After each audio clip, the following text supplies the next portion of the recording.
Good morning, everybody. We will start. Welcome to the partner track. It's a pleasure to introduce the first speaker. And just a background information, I'm the moderator of this track. I will guide you through the day, through the agenda. If you have any questions about where do I find coffee, where's the lunch, when is the lunch break, just ask me. And I now hand over to Lars Thobaldt, just the keynote speaker and moderator of the first panel. Lars, welcome on stage. Thank you. And I think I'll take that one here. Now, the big question for today is whether we will run it in English or if it's okay if we run it in German. Any? I speak only Esperanto then. Okay, so we'll just drive it in English. I think that's fair enough. No, I think this is Berlin is getting more and more international, so I think this is really worthwhile. So, my name is Lars. I'm a managing partner of Detecon, a consultancy company of the Deutsche Telekom Group.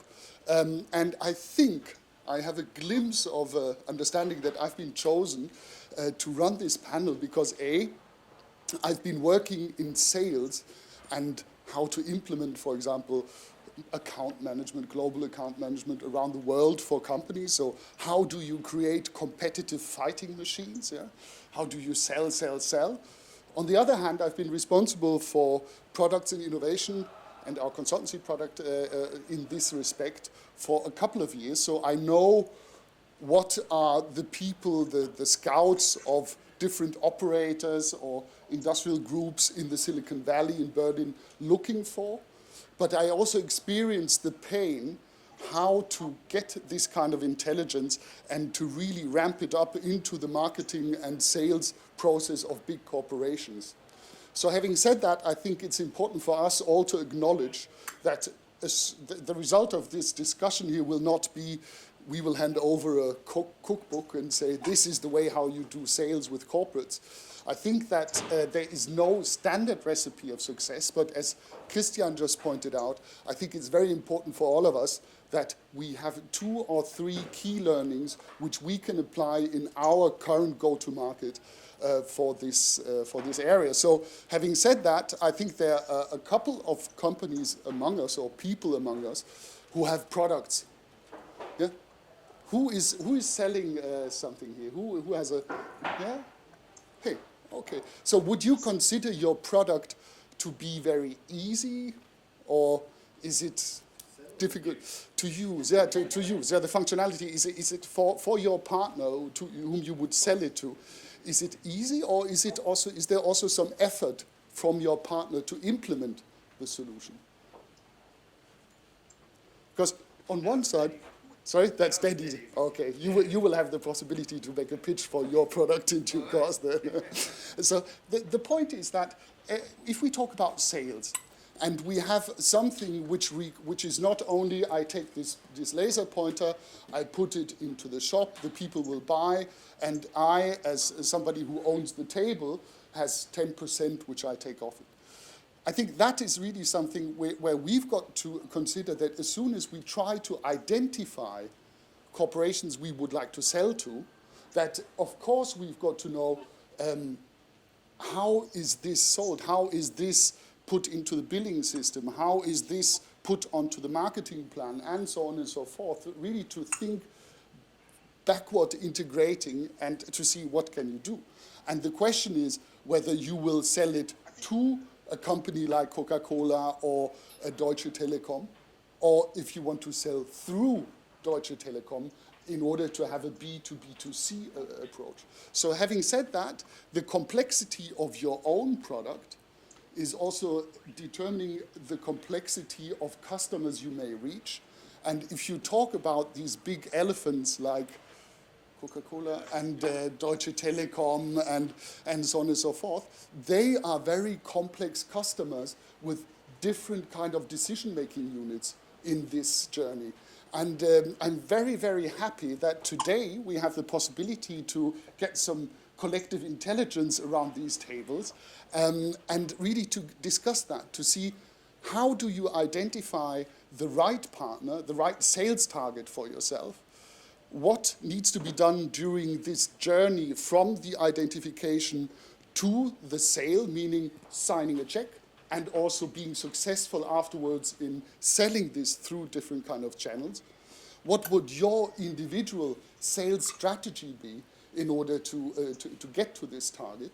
And afterwards, I hope that at the end of this session, which is in about 15 minutes, that everybody of you really has some 2 or 3 learning points which he can take away and some ideas where he can work on.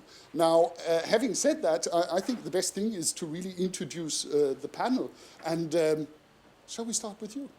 Thank you. Yeah? So please, go ahead. Yeah, hello, my name is Markus Schranner. I'm chairman of Startup Germany. It's a Verein, and we focus on entrepreneurial education in Germany. So the 3 major points we focus on is inspiration, education, and support. We started about 2 years ago. Meanwhile, we are in 8 states in Germany, and we hope to grow even a little faster. One of our most successful products or events is Startup Weekends, which we had like 15 events over Germany last year. And beside that, I'm a CEO of an app builder, which we started a couple of months ago. But yeah, so the reason why we are doing Startup Germany is mostly because we really believe that we have more entrepreneurs in Germany than we actually reveal, and we're gonna give them a chance. So it's not mostly, in a first step, the inspiration is the most important part for getting in touch with the entrepreneurs. So the German way of doing stuff is very factual, usually, and that is what we try to avoid in a first step and try to be a little bit more inspiration for the people who wanna start something. Yeah, that's Markus, thank you. Cheers. Thanks, Markus. So, Patrick, would you like to take over, please? Yes, my name is Patrick Ulmer. I'm one of 5 founders of 5 Cups and Some Sugar. Yeah. You can also buy it afterwards. No, which is probably the most tasty tea in the world. Yeah, we are producing tea. This is possible by having a web shop where you can mix your own tea blend. Some of you might know My Muesli. We do the same, but probably with a bit more of design and a bit more individuality. Yeah, we found this 3 years ago. Nowadays we are quite successful in tea business, but growing slowly, slower than a normal startup would love to do. That's why we decided to have a strategic partner. Yeah, this is also my story. I have a couple of stories or ideas how startups and corporates can work together, not just in sales, also in other topics. Yeah, and probably I can show some ideas of how we do sales with corporates or in connection with corporates. Hey, great. Thanks a lot, Patrick, and welcome. Yeah, and last but not least, Marius from this wonderful drink which I had this morning, Coca. Coke and pizza for breakfast is just the best thing. Yeah? Wow. Can't say I did the same, but well, thank you very much for the introduction, Lars. Yeah, I work for Coca-Cola. I work for a platform called Coca-Cola Founders. That's just a lot of words for, I essentially support the early stage venturing arm of our company. And what is unique about our model as opposed to an accelerator or an incubator or even a traditional VC fund is we don't look for deal flow, we look for founder flow. And what I mean by that is we have a laundry list of problems that we want to have solved in our company. And then we go into startup community and we look for repeat founders, people who have done this before. And we offer them, the chance to build a solution for Coca-Cola, but also for other companies. I have some learnings that I would, be very happy to share. I think it's a very exciting time to be trying to sell into corporates. As many of you know, who go to Silicon Valley or watch the news there. I think the last decade has been the decade of the consumer. Many consumer companies popping up. But I truly believe, and what you also see in the Valley now, is the next decade is the decade of the enterprise. And for the simple reason, corporates are struggling. I mean, let's just be honest. I mean, the world, they're getting disrupted. I it's like the analogy I think of is it's the industrial revolution within a year. I mean, the life cycle of products are 6 to 9 months. So, companies like ours, you either play ball or you get disrupted. So I think it's extremely exciting time to be focused on enterprise. Yeah. No, thanks. Marius, if I may just hook on this kind of motivation for a corporate to partner with a small company or even with some social capital, if we may say like that, people who are really entrepreneurs. In the boardroom, what are the questions? And as soon as there's some young guy standing there, and how do you depict the value of this, and how is it accepted within the top management of Coca-Cola? It's a really great question, and it's a really tough question because I don't know if you guys look at board composition a lot, but Coca-Cola has actually been accused lately of having a board that's like 60 plus years old, and we've made a conscious effort to try and change the dynamics around that because let's be honest. I mean, there are a lot of people who have great ideas who are not getting to that level. Where we've gotten our company, and it's at the senior most level of our company, is what is value for us? How do we know we're extracting value from the community? And the value is equivalent to efficiency. Okay. So when we talk to our senior management, we talk about how we can make our company more efficient. And that immediately resonates. And that also works for dealing or talking with founders, because ultimately, if you can demonstrate that you're adding value by making a company more efficient, you will very quickly get a champion of your business inside of the company. Because ultimately in our company there's 700,000 people. Everybody wants to look good. Everybody wants to come up with a great idea. So if you can show that person that you're going to make their life better and more efficient, you're going to have a champion in your business. Yeah, so basically, if we now would like to distinguish a little bit, okay, Coca-Cola looking for efficiencies, if you have, and you don't look at startups in order to endorse your product offering, which is called Coca-Cola. No, not the arm that I support. We have various venture type activities. We have a later stage one. We have an accelerator in Israel as well. But what I do is focused on new business models and new technologies. Nothing liquid. Yep. Nothing liquid. Yeah. So it's. I always get pitched. Sorry, no offense. New tea, and then I'm like, it's not me. It's not me. Just one point, if I may, to make clear. When I say efficient, it's not only productivity savings, it's also something that can drive top-line revenue. A lot of founders get, I can help you drive revenue. I'm like, oh, awesome. And they're like, oh, sorry, I misunderstood that. So just to make that point clear. Yeah. So because I think that there's one key distinction which we have in terms of the targets. As soon as you talk to Coca-Cola, this might be another pitch as for Deutsche Telekom. And if we would talk to Michael Franke, who is the strategy officer of Hungary for Deutsche Telekom, and defining his strategy, he would be, how do I enrich my connectivity? Yeah? So this is a completely other play. This is really a completely other kinds of topics. Yeah? And I think this is one learning which I would select the company you would like to go for, according also to your core competencies in terms of, do you have the entrepreneurial spirit in order to be able to make Coca-Cola not taste better but work better? And on the other hand, companies who take this and where the product or the solution which you sell is an integral part of the value proposition which is afterwards sold. Yeah? This is a difference. Now, coming back to you two guys, yeah? Because as soon as you depict this kind of companies, my question would be, how do you rate how a company, how a corporate is easy to partner?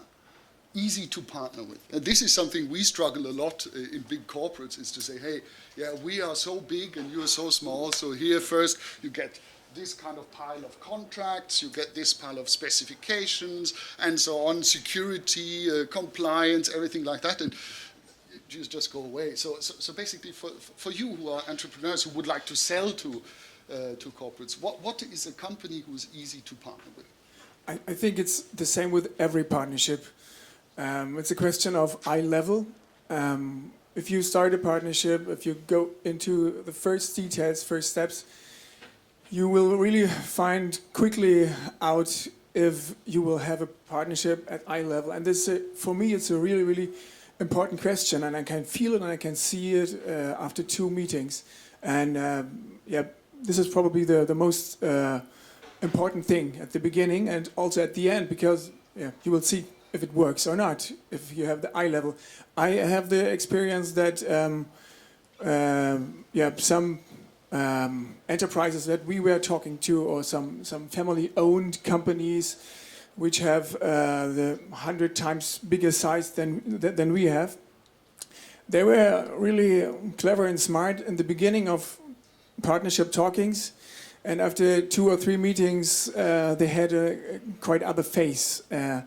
They looked different, they talked different, they had other aims, and this is what we try to find out very quickly for having a successful partnership. Yeah. So you say it's some kind of a guts feeling which you have. Are they walking the talk? Are they really interested? The point is that as a startup you can probably feel a bit smaller than your partner, and it's a natural thing probably, because the one tries to earn money in different ways, the other has money and has a huge position, and so at the beginning there is not a eye-level partnership in the room, but you have to make the first steps for that. You have to make sure that this will be. If the big partner don't want to have the partnership with a small partner, it will always have a bad feeling. And so, yeah, make sure that it is really at eye level. Yeah, and you also mentioned the difference between family-owned business and big corporations. Yeah, we have more experiences with family-owned businesses, and yeah, sure, with some corporations. It's quite the same with everyone, because yeah, they feel big, and you probably feel small. Don't allow yourself to feel small, because you are not. You have great ideas, you have great power, you have great spirit. They can have a lot from you. In our cooperative partnership, we give so many ideas into this partnership. We give so many spirit and so many network power in the partnership that our partner gets probably more from us than we get. Okay, no, thanks. Markus, your experience, a company which is easy to partner, how would you describe it? What partnership is easy? I mean...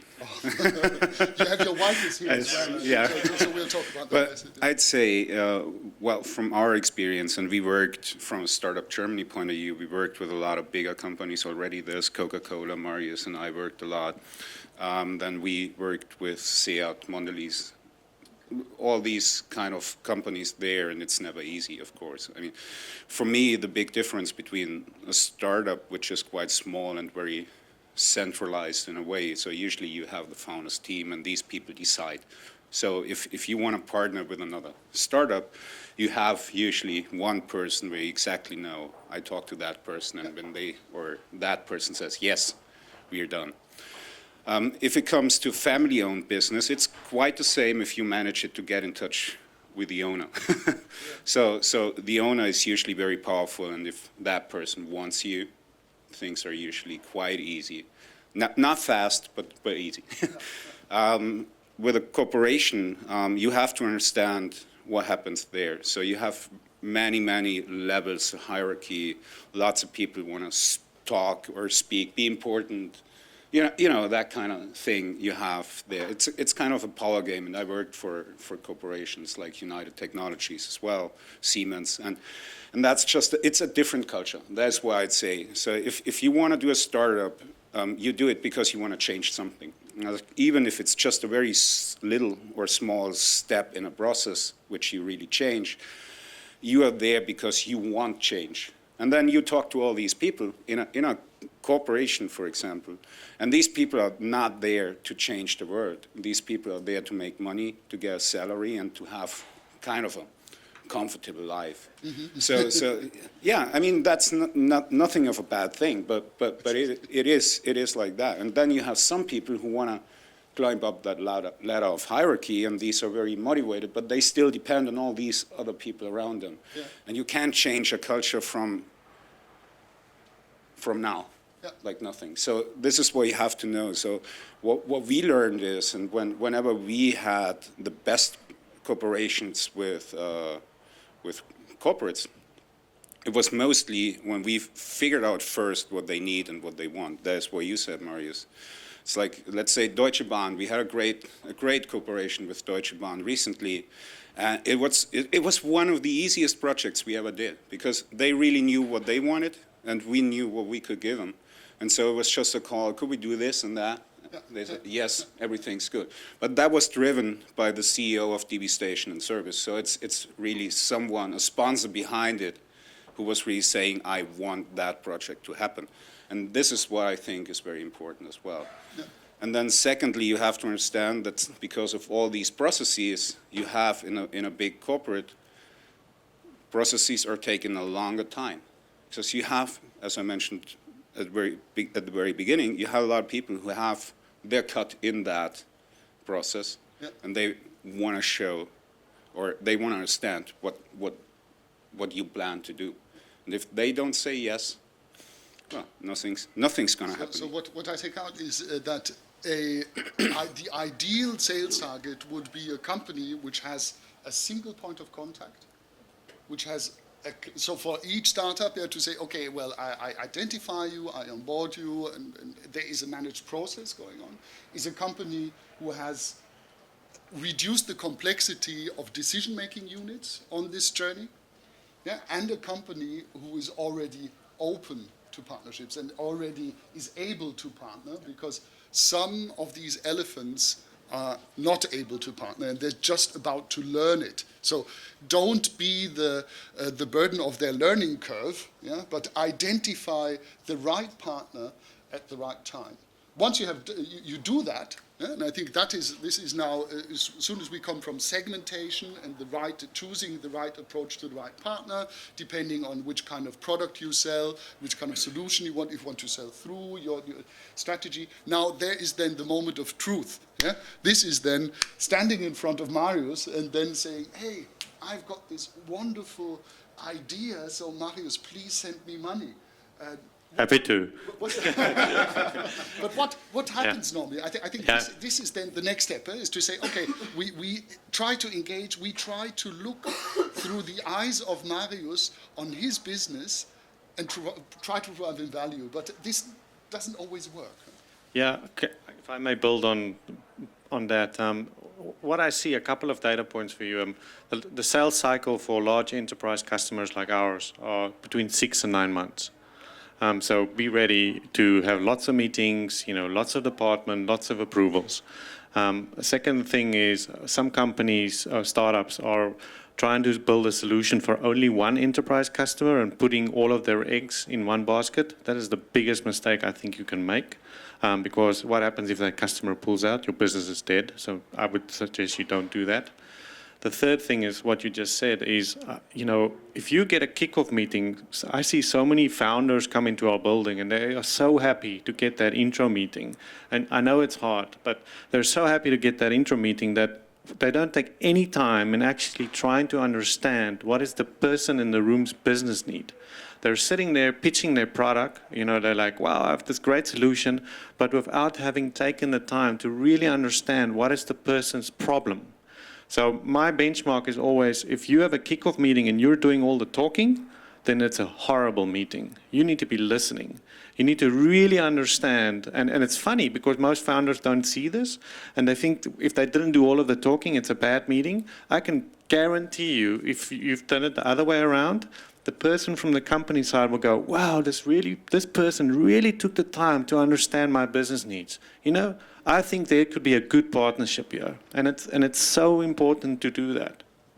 But are startups or people who have great ideas and businesses, are they like a service partner at your point of view? So they have to listen carefully about your problems. I mean, this is what probably do service units or agencies.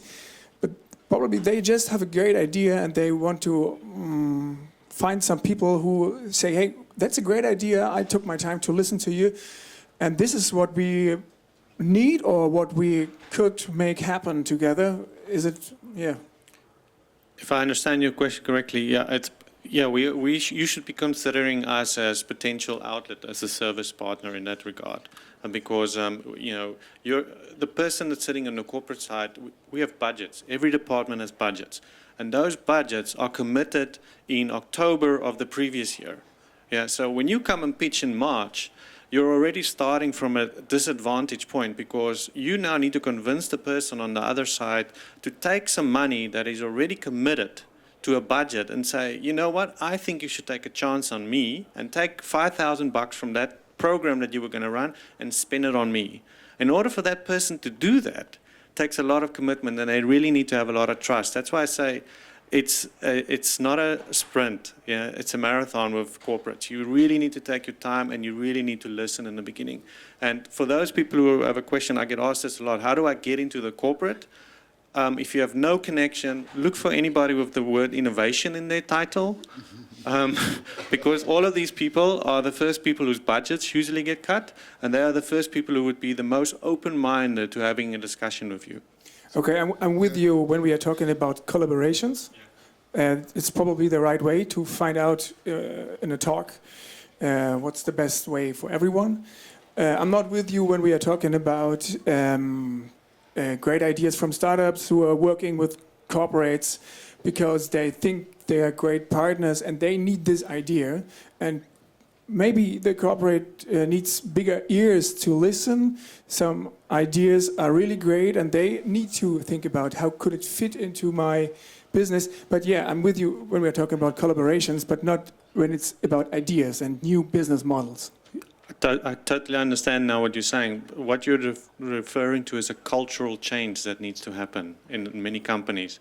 And in large corporations, that takes time. You do have people that embrace the lean startup methodology, everything that goes with it, and those are your champions. So stick with those people.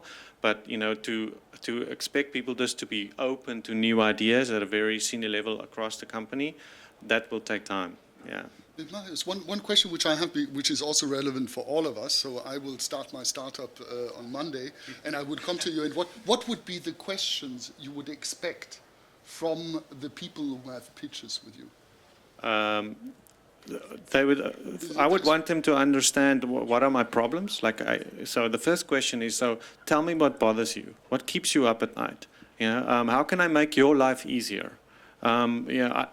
Next question. I know your budgets are tight. Is there something that I can do, even if it's just a free pilot initially, that will make your life easier? Yeah. When's your next reviews coming up? What are the success factors that you guys are looking for? These are some basic things. Especially on the enterprise side, what is that person's? Why is he motivated to do this? So understanding his problem. Why would he care about the product?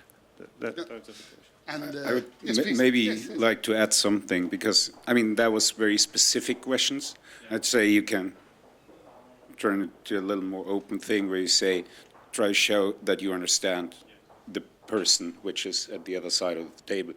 It's like the person, because in the end, it's like I can say Marius Coca-Cola. He's not. He's part of Coca-Cola, and he knows how that works. So in the end, I start with the person, and as soon as we understand each other, it's getting easier and easier to find a solution for something. So you're also working in equipping startups with the capabilities to be able to survive this moment of truth. Huh? So what is the curriculum for somebody who wants to go and to sell? What's a good salesperson? I don't think that there's a certain definition where you say, this is the way how to sell. It's like Startup Germany is something I started and still do with my wife, Marcia, and she's a completely different person, but she's also good at sales. But her way of doing sales is way more that thing where she gets in touch with the people and people start to trust her, and then she starts to tell them what her opinion is, what is good for that person. I'm more the guy who kicks the doors. So it's like, we have to get somewhere. We have to get in touch with that CEO of Deutsche Bahn. How do we do that? And how do we commit these people? So it's so let's say I'm kind of the bull, and Marcia is more the smart person that's like trying to get these. Very nice of you to say that. So, but again, it's what I want to say is no matter what kind of character you have, what's your ways, you have to figure out your way, and being authentic. That person in front of you has to believe that what you say is right, and you can really do what you promise. As soon as you achieve that, that's the most important thing. That's maybe the only reason why you need an important title on your business card, just to prove that you are able to make that happen. Like Cem now has the title King of the Startup Nights, as you learned. I think that is something really important. Now, maybe tell us about some success stories, when you went in and when you really made that happen. So both of you, you're really, maybe to give some idea, what are the do's, the don'ts in this kind of journey in order to persuade Marius that he's got to get rid of his budget? Let me give you, one story when we did Startup Week in Berlin, and how we met the first time, because I think that is a perfect story here. It's I got an email from a guy from Turkey, a global talent guy from Coca-Cola, and he asked me, hey guys, we want to start an accelerator in Berlin, and you're doing Startup Week in Berlin, so could you please help us?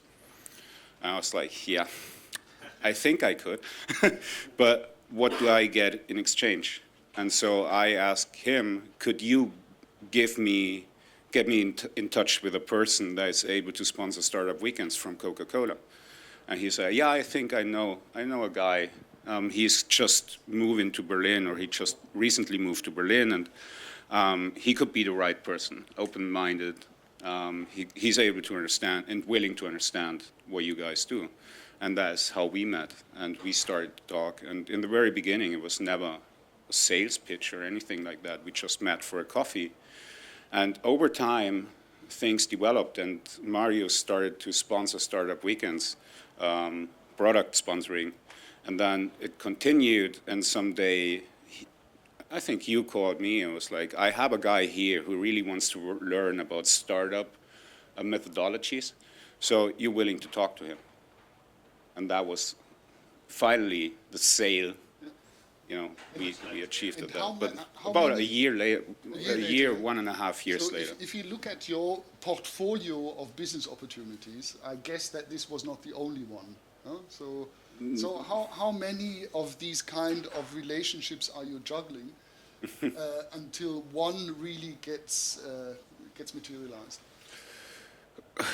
It's hard to say. It's really hard to say. Sometimes it works very quickly. It always depends on what person, which position do you meet. So it's like, but never expect that if you know the CEO, that's going to be faster. Your sales process is going to be faster. Usually not. It's usually even longer, because these people are way too far from the detail decisions which are taken on a different level in the company. But it makes it easier to find the right people for your portfolio. So I'd say the easiest sale is always if you know already that someone needs a certain thing. Like today, what we really see is, since we do Startup Germany since around 2 years now, when we started, most of the corporates were like, yeah, I know there's startup and something is happening, but why should I pay money for anything like that?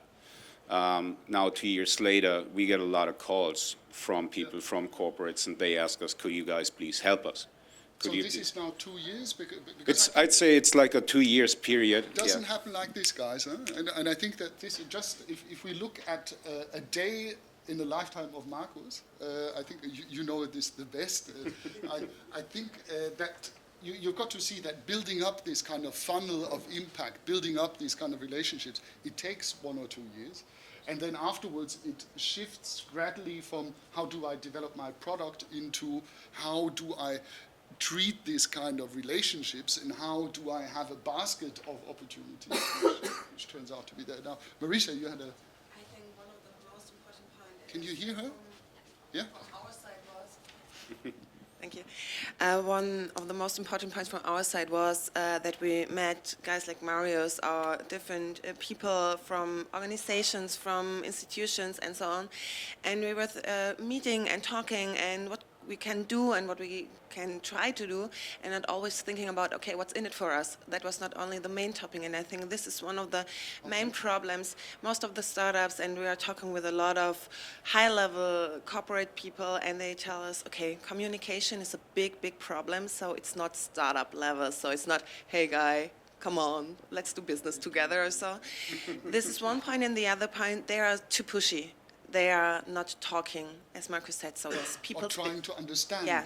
as Marius pointed so out. So it's people's business. It's I know how hard it is, and we know this, very, very in deep, how hard it is not to ask 1 week later, and what's going on? Can we do business together? And how hard it is to have the breath to think about, okay, what are the next steps? And sometimes it needs 1 year. We are talking with a big company, around about 1 year to do business together, and they want to do business with us, but there are so many infrastructure stuff, and so it's really, really hard. And most of the startups have a good idea, have a great product, but they only have the view of their product and not thinking about, okay, as Marius said, what are the needs of the corporate? What are the points they think about? And the most important point is don't be too pushy. So this is, And treat people like people. Yeah. This maybe also, it's not a Coca-Cola asset you're talking to or a telecom asset. It's a person actually.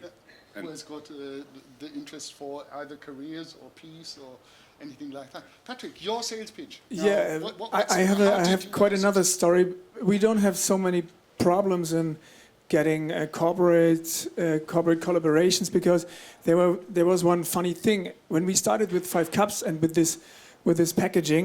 Sorry, I don't want to sell it to you, but I want to tell you this story. We started with this packaging where we get some design prizes for it, and we made some public relations on lifestyle magazines and so on. And we didn't realize that it's not just a funny thing for our customers, that they can change the name on the hang tag, which has the name of the tea on it. Some companies called us and said, wouldn't it be a great idea when we can put our logo on this hang tag? And we said, yeah, probably it's a good idea. We can make this happen. Then we had the first sales about this, and we realized the second nice thing that was that the reach of the company was really a reach for getting new customers. And nowadays we make between 200 and 300 leads to corporate companies to sell them our premium pack product, to put their logo on it, and they send it out as a gift to all their employees or to all their partners and so on. And so we have like this sales through channel, and we are really, really happy about this. This is a great idea, and it's because of a good product. And we have a lot of talks because of this product and because of this idea, and this works. And that's a really very easy way for us to make a product working. Yeah, so this is where you were flexible, where you said, okay, well, it's not a problem that they're asking us. This is an opportunity, so let's try to go for that. But maybe and to change the product. Just one thing, it's like I think this is, not saying anything about whether you did. I'm sure you did a great job, but I think selling tea or something like that is very different from selling to a corporate that you're gonna improve their HR process. You know what I mean? So it's like if I get in touch with a corporate and I say it's like I have the perfect piece of software which improves process A, B, C, that's a completely different way of doing sales, I'd say. And I think that is really where I come from, consultative selling. And I always try to explain, hey, what is this? Hi, guys. What is this? And I think that consultative selling, I always have this example of Black & Decker. Yeah? Black & Decker, the drills. And they once also had this kind of campaign, okay, how do I really provide value of my drills? And they were asking the people, why you say, Black & Decker, we have fantastic functionalities. We really have the strongest power and all the functionalities you may have. And the guy said, okay, but what do you do with the drill? Oh, you make a hole into the wall. Oh, interesting. Oh, yeah. Everybody loves hole in the walls, I guess. I think this is just great. Until the real value of a drill is to be able to author yourself at home, to say, I want to install this cupboard, I want to do this, and just think about this example in terms of your product. Yeah? The functionalities which you have, the possibilities which you have, is not what Marius is really expecting. He wants to have a cupboard full of Coca-Cola. And I think that is really, this is provide value, be curious about what the other people want to have from you, how you can help them, and really also don't rush, rush slowly in terms of getting to that point, because otherwise you will just, the door can shut as quickly as it opens as soon as another purple gets bored. Yes. Can I just say something on that?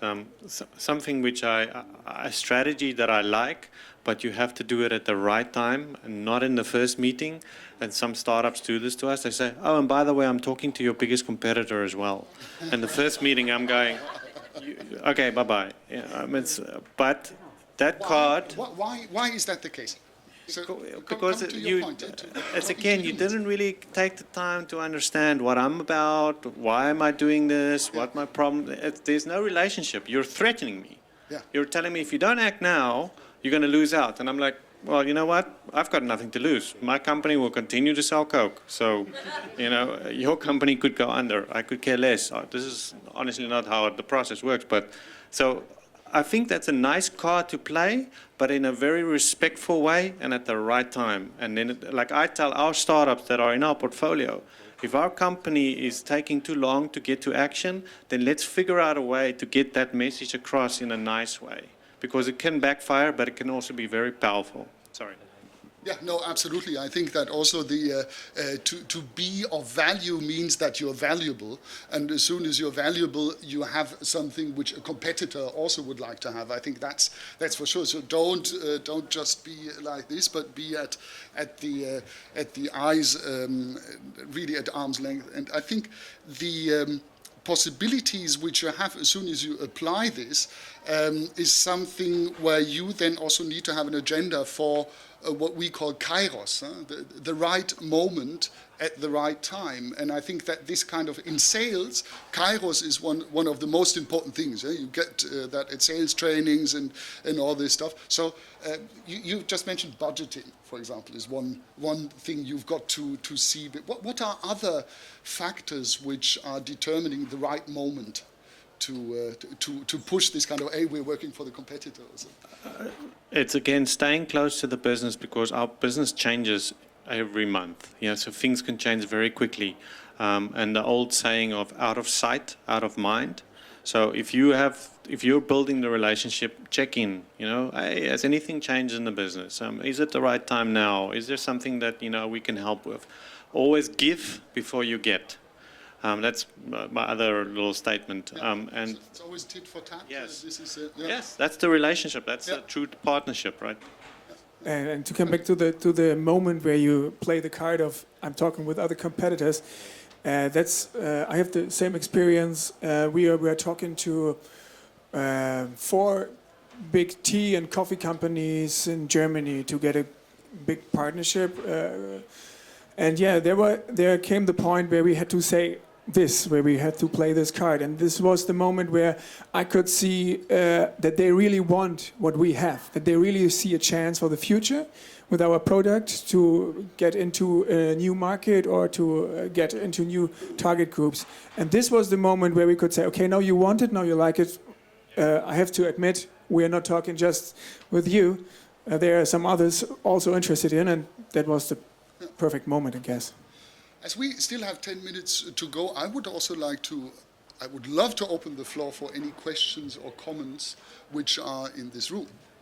Please. I have a question for all of you. The nature of the relationship, of the partnership between the startup and the corporate is different. Depends on what it is. It could be a straight commercial relationship, service provider relationship. Sometimes, though, big companies look out for innovation and then they say, we want that in-house. We're going to work with you, but we're going to acquire you. And all of a sudden, the startup finds itself becoming a department or a unit inside the, and that's a particular part, one unique type of relationship. But it has with it a lot of problems. It's the startup has its own particular culture, which tends to be loose and moving fast and innovating quickly, and the corporation says, no, we have the 6-month plan and then the review of the 3-year profit forecast and so on and so forth. And your name is not going to be changed, and by the way, you get a whole month's vacation, isn't that wonderful? So how do you keep, if you take a startup inside, say we want you inside, we need your innovation, you've got something we don't have. We want you to come in, and you're going to become part of the company, but you want to maintain that startup spirit. How do you do that? I think this question is for Marius. Yeah? And for I think you, yes, of course. we got we got some. Well, first of all, let's say it's what I call that is M&A, and M&A happens since forever, and it mostly causes a lot of problems. It's like, you know, I don't see. 80% of the time. Yeah. so I don't think from that perspective, acquiring a startup is too different from acquiring any other company with a different culture, different ways of working and doing stuff. But then when it comes to startups, there's a very special thing from my point of view. And we were talking a lot about what startups could learn in terms of enterprise sales, but now the other way around is the same thing. So you have these young people who want to change stuff, who want to be fast, flexible, proactive, building new things or working out new things. And if you integrate them too deeply into your company structure, you'll kill that. Because the big business thing is having a business model that works, and you fulfill that every day again and again and again. That's not the job of a startup. So if you make a startup part of that organization which is not designed to change quickly, you'll kill innovation. It's not going to happen. So what we learned is what works best is if you have a few, like in IT, I'd say APIs between the two companies. So you have a few interfaces where you connect and you make sure that data flow is the right thing, but then you just let them go. Let them do what they started to do and let them build what they believed in. Otherwise, you'll kill everything that motivated them in first hand to build something. And at a certain point, and that's also something the founders have to understand, at a certain point, you don't need the founder any longer. Because the founder is about being that disrupting guy, being someone who builds stuff, not to manage stuff. So as soon as you are, as a startup, at a level, you say, now we have to manage and not to build any longer. It's better if you go. That's what I learned about myself. I think very valuable. Thanks a lot, Markus. Marius, from your side. Perfect point. Only thing I would add is, yeah, keep it a separate unit. Otherwise, you will kill it. And the other thing is, when you're doing your due diligence, you need to understand what is the motivation of the founders. You know, before 2 years ago when I arrived in Germany, I saw a trend that founders were looking for the quick exit because there were no IPOs. I think that's changing, which is great. So most founders won't sell out to a company, they're in it for the long haul. But assuming there are still those who want to, you really need to understand the motivation of those founders. Because like Markus said, if it's a person that just wants to build something, they will never be the manager or the CEO that you're looking for. And then think about somebody inside of the company that can be that API. So that was basically relating to the question, sell your company, not sell your product, which is absolutely, in terms of cash out, the normal thing. If you go to the Valley, I think that everybody's there just to get a quick exit and to really make things happen. So other points, please? Yeah, I think related to this discussion about, I agree with you totally, keep it as a separate unit, because in a bigger organization, usually it's very, very difficult to define it as you say, because there's a lot of other people involved. And as soon as a human being like involved in processes, it might take a bit of a long time. Because now this is rapidly changing because of Kickstarter, Indiegogos. I mean, normal consumers are actually investing money in the products, and they raise lots of money. And if you have a great idea, keep it for yourself and just make it happen. I'm working in a very big organization by myself, and I meet startup companies. I'm working for Media Saturn Nordic, and a lot of startup companies come to me and they say, I raised a lot of money in Kickstarter, I want to sell the product in MediaMarkt.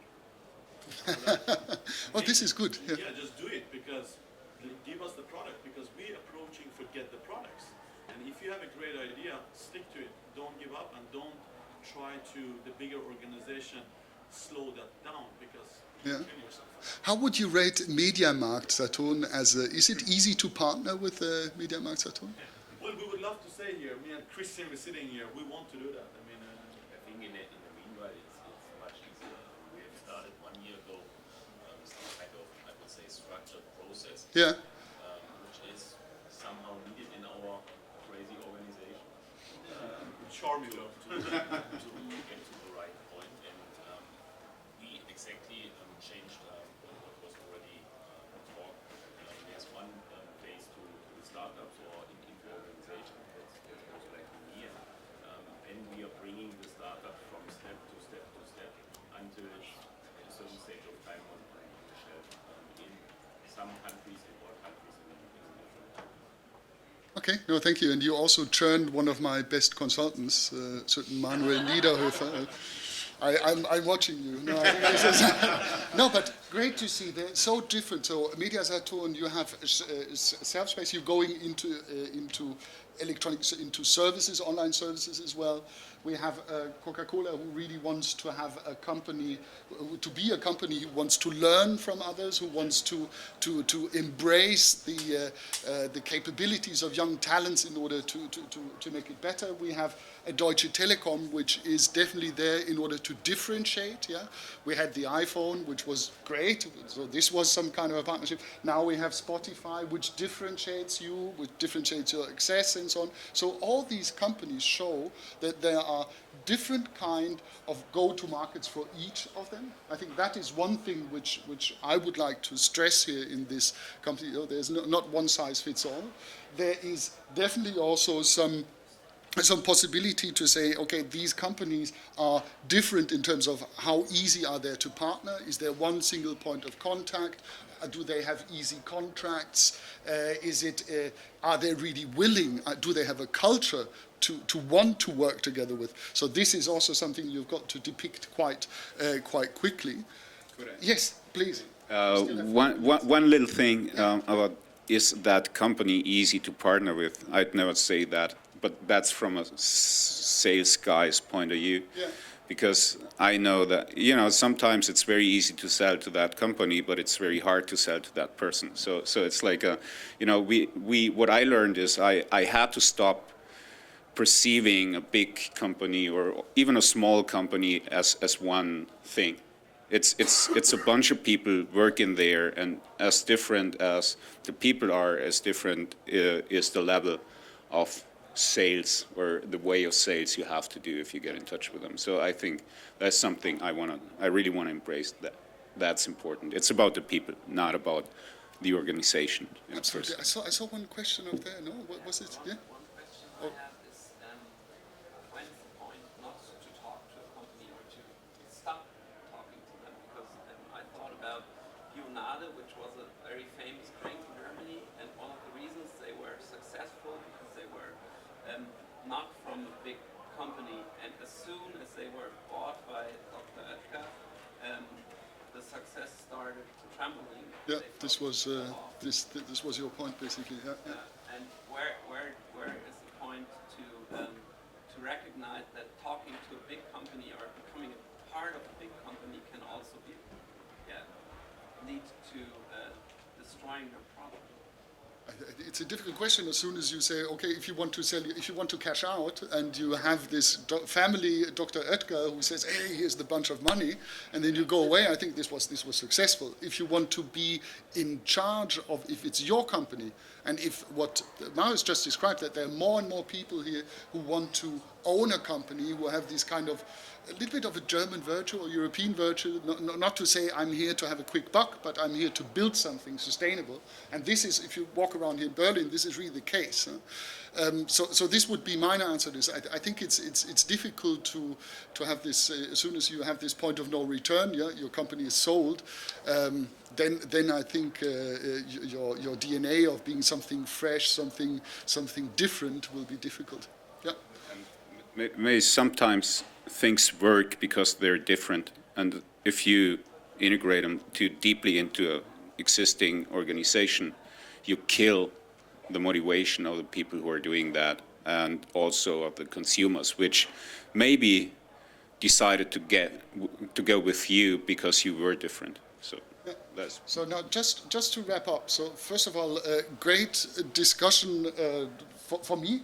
Once again, I tried to structure things, and I have this kind of kairos. What is the right moment to build up the trustworthy relationship? To go into these discussions and not to try to sell your functionalities, but to be of value. Yeah, I think these are the key takeaways for me, at least. And I hope you enjoyed it, and thanks a lot, guys. I think that was great. We'll have a beer tonight and celebrate this, yeah? So, cheers. Good to have you here.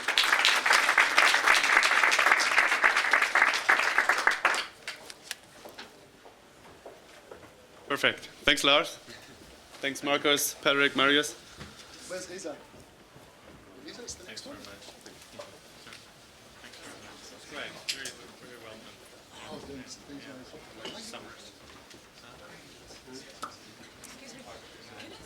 Of course. Maybe we just need to move away. Perfect. Thanks a lot.